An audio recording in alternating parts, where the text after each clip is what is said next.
Hello everyone and welcome back to another video. So the stock market has been incredibly volatile and there are stocks tanking all over the place. So in today's video, I want to talk about what the intelligent investor has to say about falling stocks and how investors should be viewing market volatility in general, and really just the mindset that a long-term investor should have. Now, The Intelligent Investor is one of my all-time favorite books, and I do believe that it is the best book on investing ever written, and Warren Buffett says the same thing. So I have like 6 or 7 different passages that I just want to read for you all, and then let's discuss them afterwards. And with that being said, let's just hop right into it.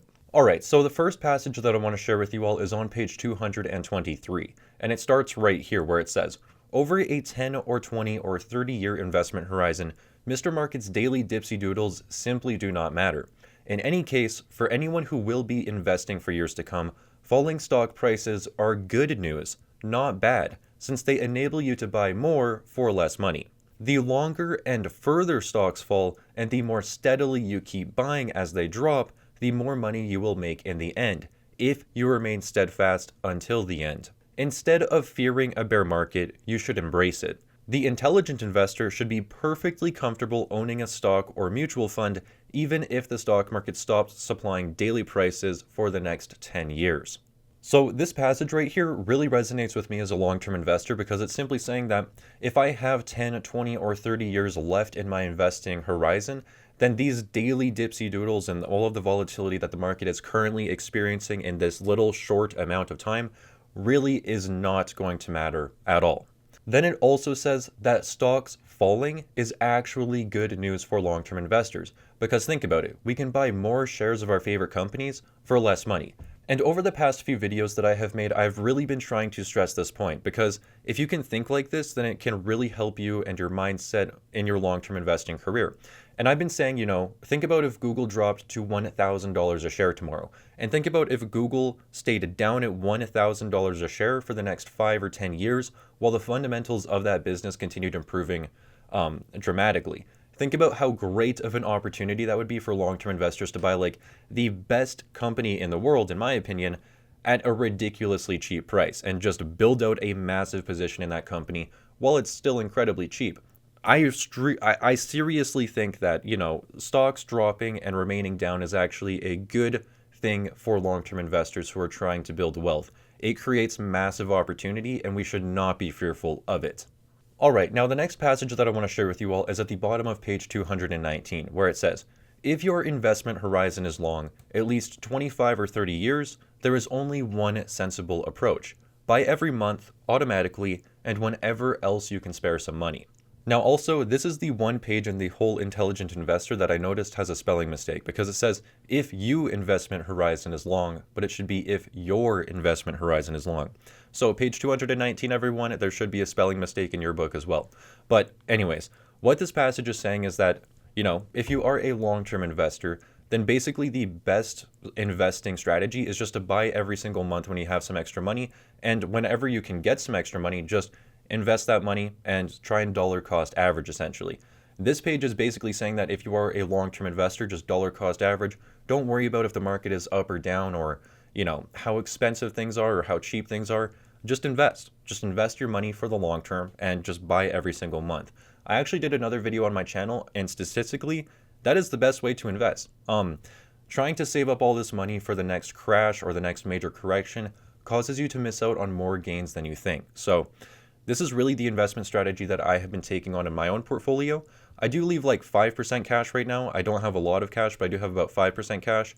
And I just try and buy my favorite stocks every single month. And it's nice to see that the intelligent investor also believes that this is the best long-term investment strategy. Now, another reason why this strategy of just dollar cost averaging is so good for long-term investors is because it removes a lot of the emotion from investing. I mean, if you have it in your brain that, okay, I'm just going to buy stocks every single month no matter what's going on in the market, then it takes out a lot of the emotional aspect of investing, and it just gets you into a habit of routinely investing your money every single month. So that is actually a super big upside to that strategy as well. Alright, now the next page that I want to read you all is page 215, and this says, "In 1999, when Mr. Market was squealing with delight, American employees directed an average of 8.6% of their paychecks into their 401k retirement plans. By 2002, after Mr. Market had spent 3 years stuffing stocks into black garbage bags, the average contribution rate had dropped by nearly 1/4 to just 7%. The cheaper stocks got, the less eager people became to buy them, because they were imitating Mr. Market instead of thinking for themselves. Alright, now this passage is really interesting to me because it's basically saying that when the stock market is going up, things are getting more expensive, and everyone is making money every single day, then people are more happy to just be buying stocks and continually investing. And then when the stock market is going down and things are getting cheaper, people are less eager to buy stocks, and a lot of people just leave the market. Now, think about that first passage that we read where it says, the longer and harder stocks fall, the better it actually is for long-term investors. And I mean, if we see another market, this could happen.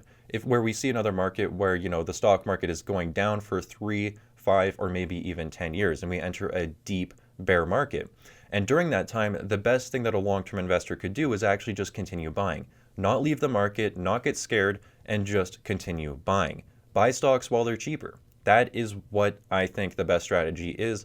And yeah, this passage right here I think was just interesting because it's like, you have to switch your mindset to, if the stock market is going down, it's actually an opportunity. Don't get scared of it. Don't leave the market. Don't stop buying, and just get, actually continue buying and just get stocks for cheaper prices. All right, now the next page that I want to read is page 206, and this says, the investor with a portfolio of sound stocks should expect their prices to fluctuate and should neither be concerned by sizable declines nor become excited by sizable advances. They should always remember that market quotations are there for their convenience, either to be taken advantage of or to be ignored. They should never buy a stock because it has gone up or sell one because it has gone down. Now, why this passage is important to me is because it's basically saying that every single investor, no matter how sound your portfolio of stocks is, you should be expecting your stocks to fluctuate, and you should be expecting them to bounce around from time to time. And it's also saying that we should not be concerned if our stocks go down, and we should not really be that excited if they go up massively. We should just continue thinking for the long term, stay rational, stay logical, and try to remove our emotions from our entire portfolio and our entire investing experience, while also expecting fluctuations to occur in our portfolio. So in this current market that we're in, where it's literally being incredibly volatile, bouncing up and down all the time, I'm just trying to stay focused on the long term, stay focused on my investment strategy, add to my favorite positions every single month, and just leave it at that. And that's really what I think that this passage is trying to say as well. All right, now the next passage is actually on page 190 to page 191. So it starts off on page 190 where it says, there is one aspect of the timing philosophy which seems to have escaped everyone's notice. Timing is of great psychological importance to the speculator because they want to make their profits in a hurry. The idea of waiting a year before their stocks move up is repugnant to them, but a waiting period as such is of no consequence to the investor.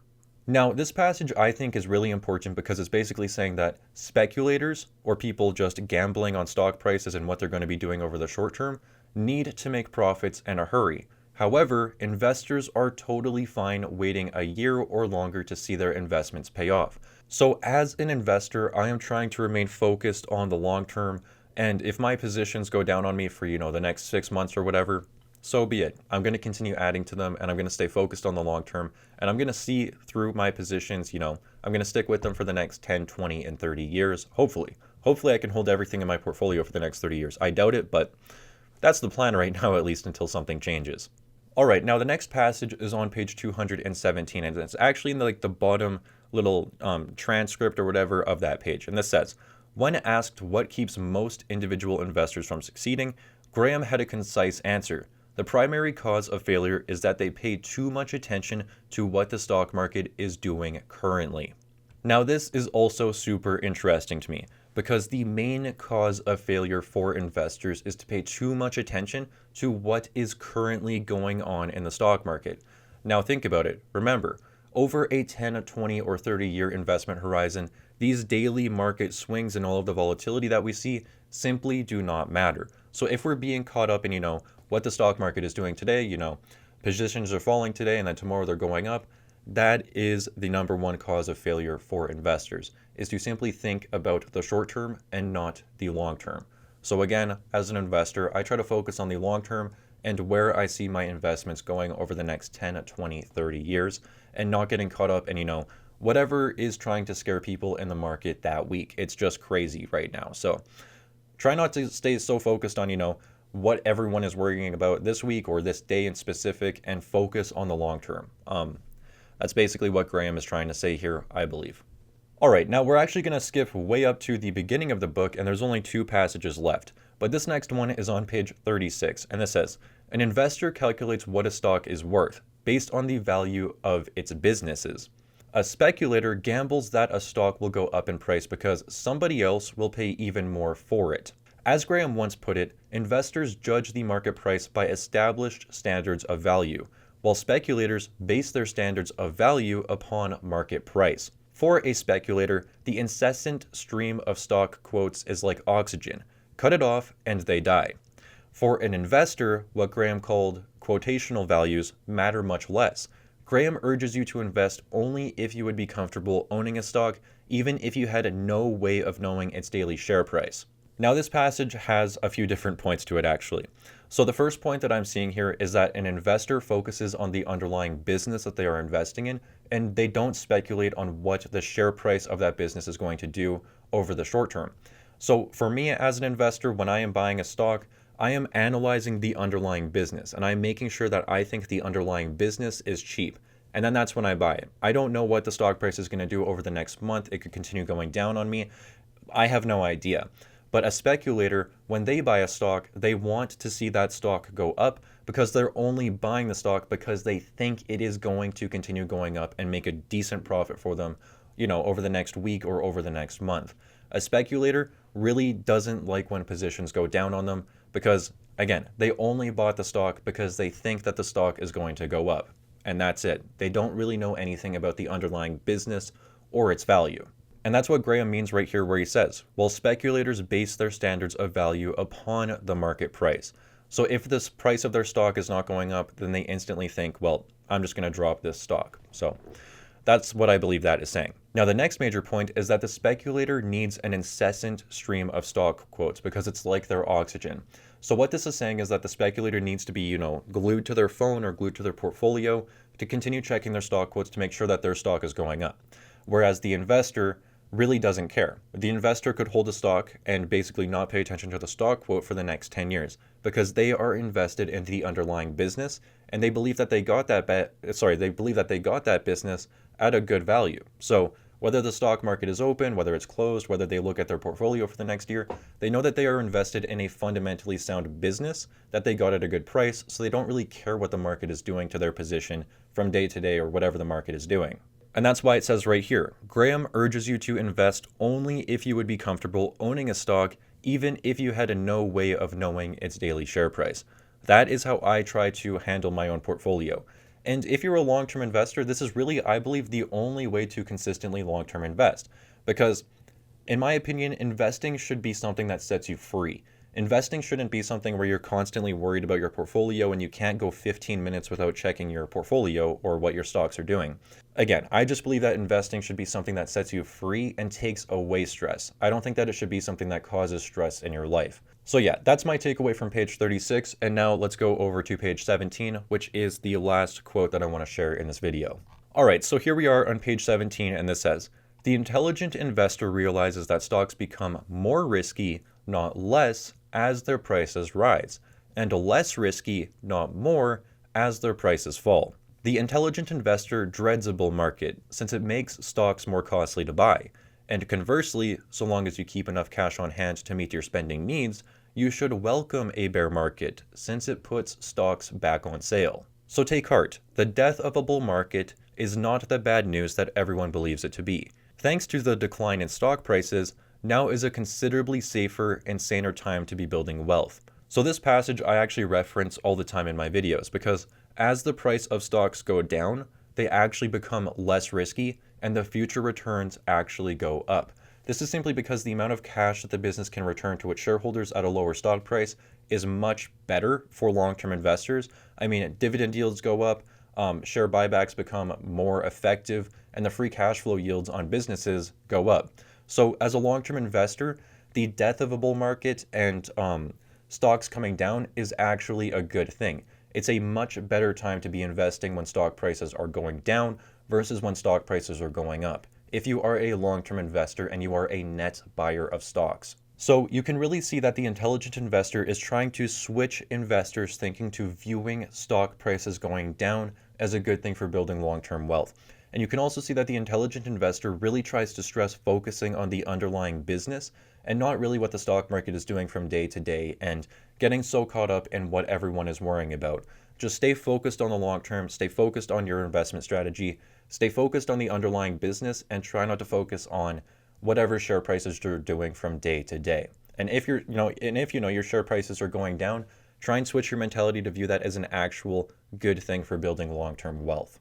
But that is going to wrap up the video, everyone, and please let me know if you enjoyed this video by leaving a like on it. It really helps out my channel, and I really appreciate it. And let me know down in the comment section below if you guys want me to do a chapter-by-chapter review of The Intelligent Investor.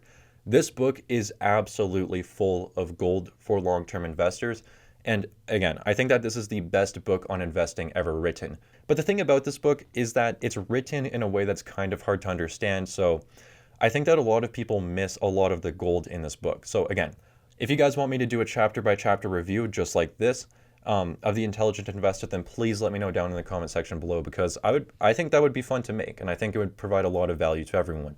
But I'm just rambling now, so thank you all so much again for watching this video and taking the time out of your day to stop by my channel. I truly do appreciate it, and I really hope to see you all again in my next one.